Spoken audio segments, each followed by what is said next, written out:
When you came to the United States in '74, how did you formulate the field of study? I have to go back in order to talk about how we know what we are going to do in St. Louis, where we establish our own laboratory.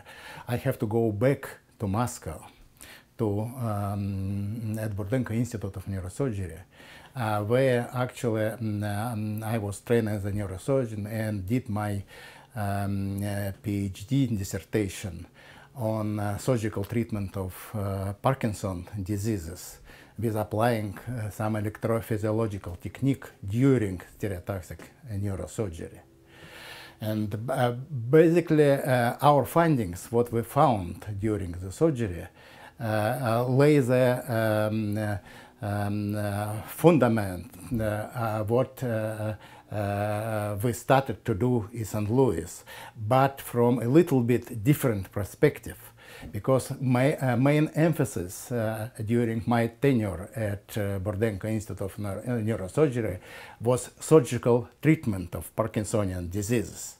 And we use the motor thalamus as a target which could help Parkinsonian patients help to diminish symptoms of Parkinsonism.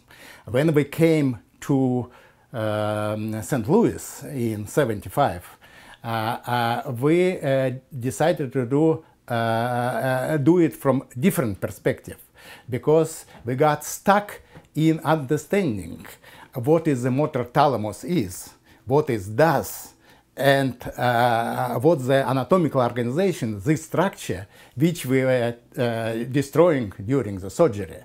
But before going further, I guess I have to bring a couple of findings during stereotactic surgery on Parkinsonism. So, as I mentioned, the stereotactic technique, it was developed drastically, especially right now. But at that time, it was quite adequate to do surgery. But main problem for us was that we didn't know how the general structure which we are trying to destroy it, and not trying to destroy it, but we destroyed it during surgery. What basically, how it's organized from anatomical point of view. And atlases were available for us at that time, and I mentioned it yesterday, the same atlases neurosurgeons used right now. But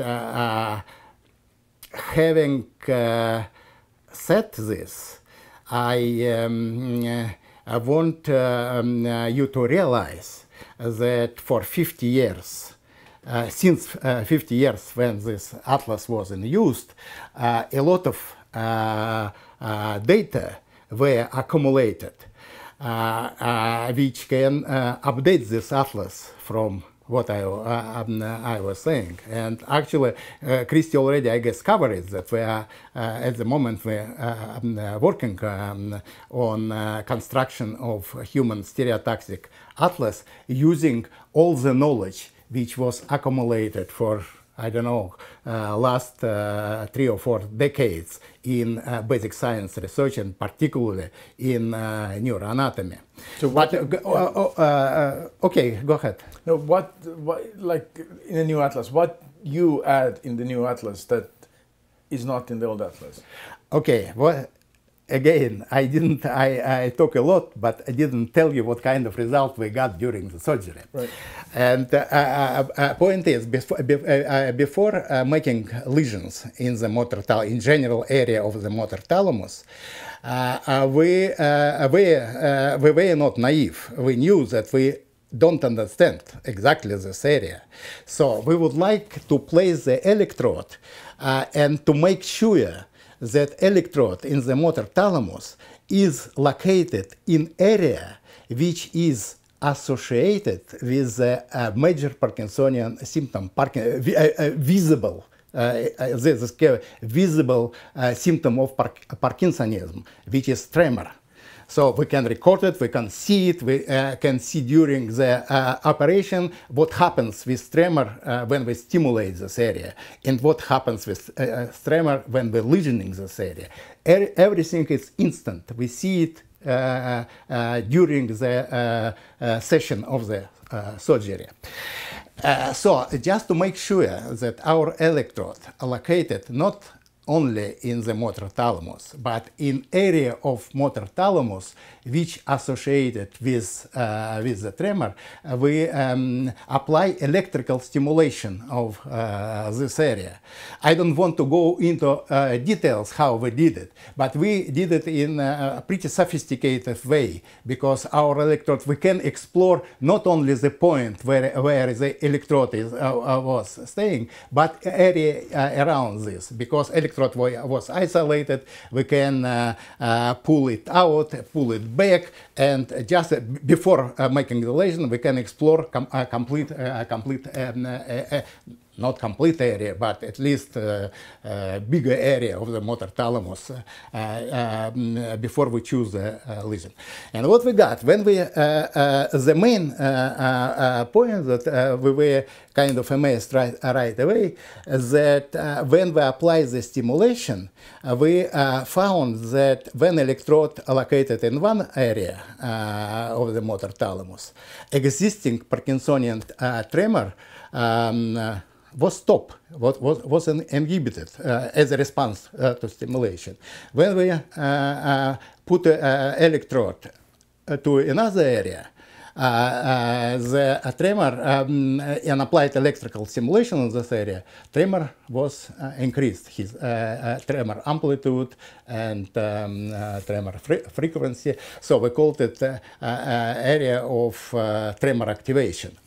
But most amazingly, that it wasn't on the random, because it's on different locations in the motor thalamus. It was an area where, when we stimulated, tremor was inhibited, and in other adjacent area to it, when we stimulated this area, tremor was enhanced. So physiologically, we were able to identify in the thalamus of Parkinsonian, not on thalamus, on motor thalamus of Parkinsonian patients, two different area, physiological different area, which differently affect existing tremor in Parkinson. Our next goal was, okay, to find what area we have to lesion, where we have to put our lesioning. And our approach was pure empirical. But very often we found out that actually when we put lesions in the area of tremor enhancement, our long-term result after the surgery was much better than we did it in area where it inhibits the tremor. So it's a couple of nuances. I'm not saying that because we did lesions in both areas before we came out, what area is better. And from both lesions, patient benefited from these lesions, but in different way. So basically, when lesioning one of this area, on the surgery immediately, tremor was stopped. But even in a couple of hours, if a lesion area of tremor inhibition, tremor will appear again.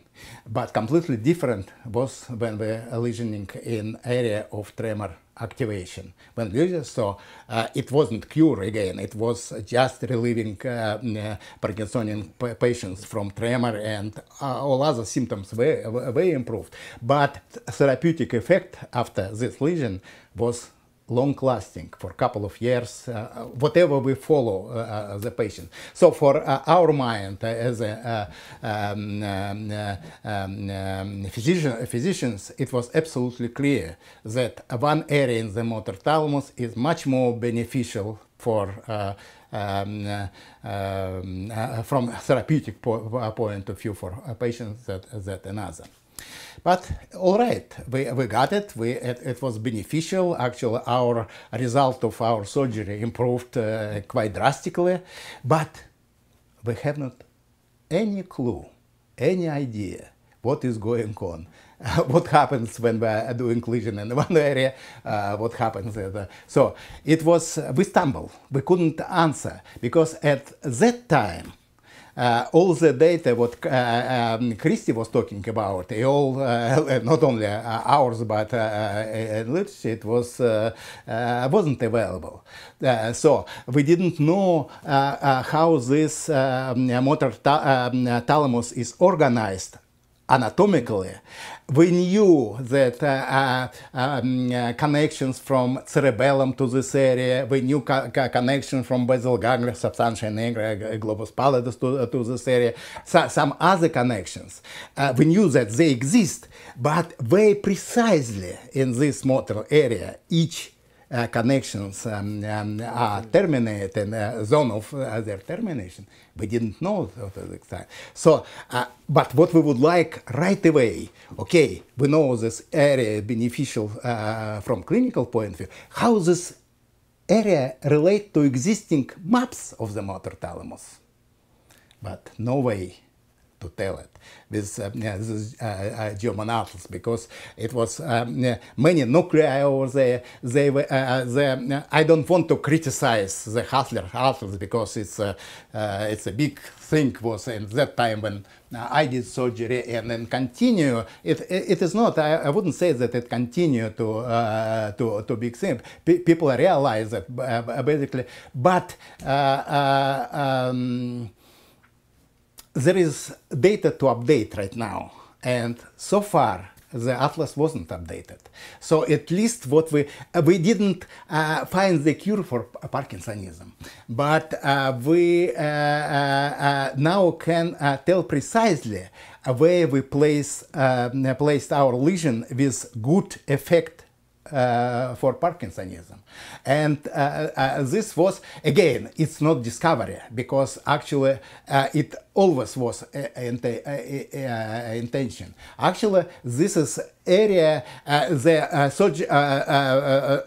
surgically they identify it with special name, because it's one subdivision of the motor thalamus in Hassler atlas. But basically, it's generally it's all right. It's what we did. We put our lesion in zone of termination of cerebello-thalamic pathway, which overlap is with spinothalamic pathway. So it's the most posterior border of the motor thalamus as it identified as atlas.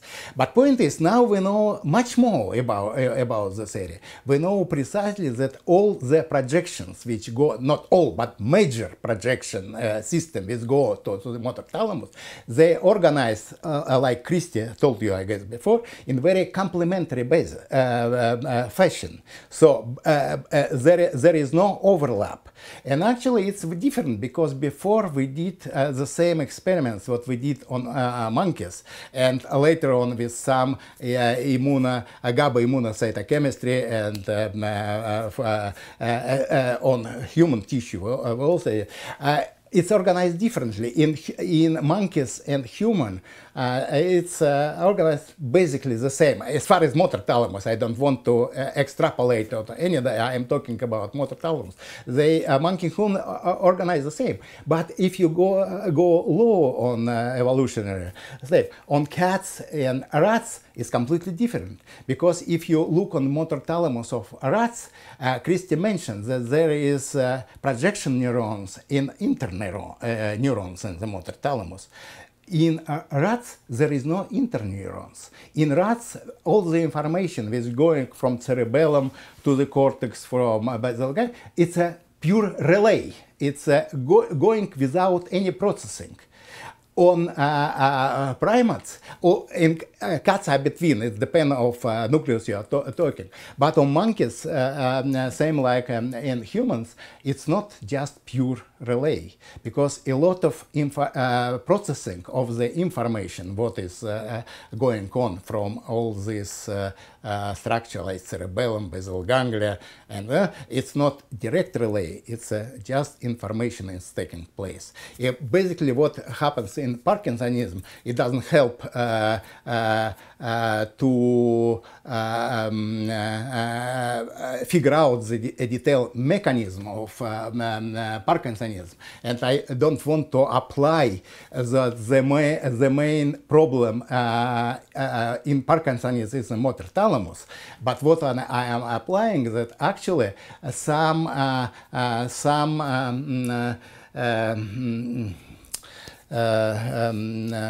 modifications, some pathological changes takes place also in motor thalamus, and because of this, all this need processing of this information is kind of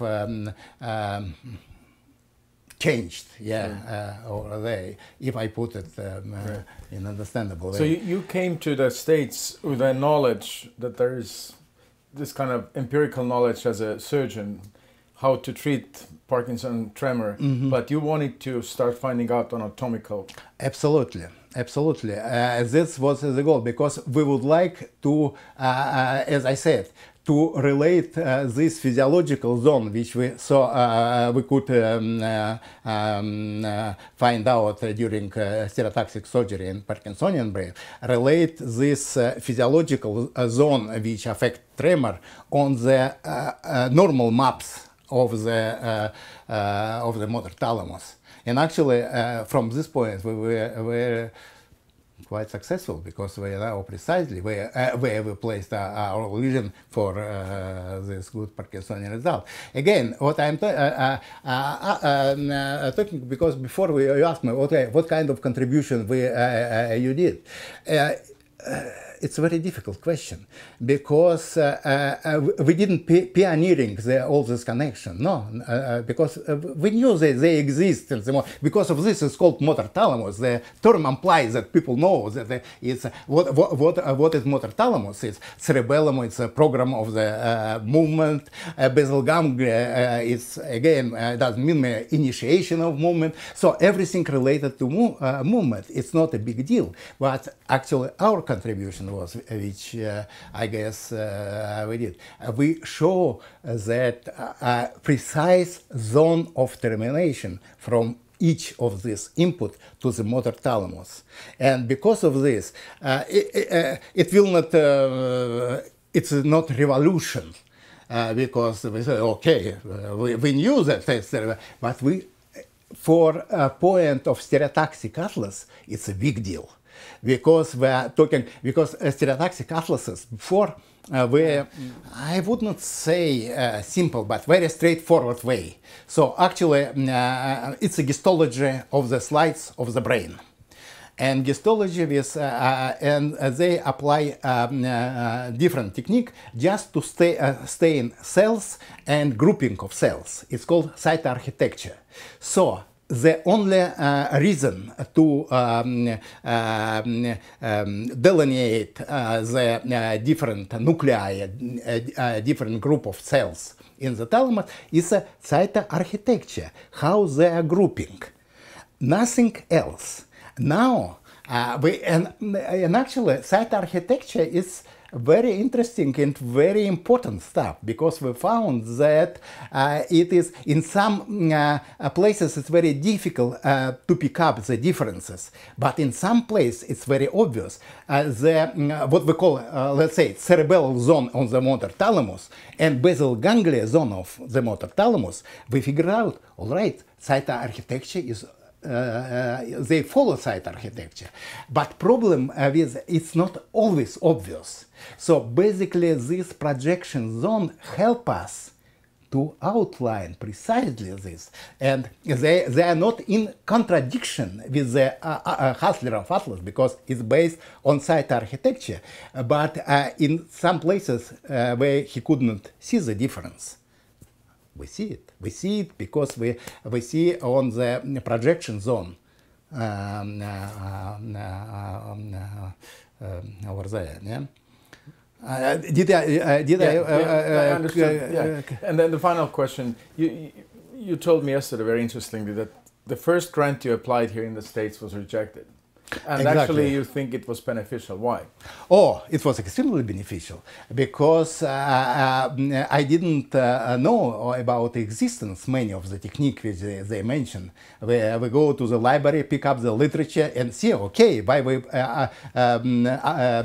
proposing to do kind of fashion outdated technique when there are more beneficial technique. Christian told you, it's many ways of development of neuroanatomy tracing pathway, but we knew some of them already, but we didn't know about, and it's pretty complex autoradiography with treated amino acids, yeah, because it allows you not only, because now we're talking from surgical point of view, I'm talking to you with zone of cerebellum, but this technique is on the top of the outlining projection zone, let's say from cerebellum in the motor thalamus. You can see on the electron microscopical level how this connection organized, and you compare how projections from basal ganglia and projections from cerebellum differs. See what I'm saying? Yeah. So basically, this technique we didn't know about this technique in the Soviet Union. In Soviet Union, yeah, we did. I didn't know. Probably when it was just started. I'm not telling that it was all. It was new technique in the States. More or less, it's we were at right place at the right time. Yeah, with many of this neuroanatomical technique. But in other words, like this program is also to encourage young people to go to science. So from your experience, when you reject it for the first time, try it again, go and learn. No. You have to, first of all, the most important, if you rejected blindly, it's not big deal.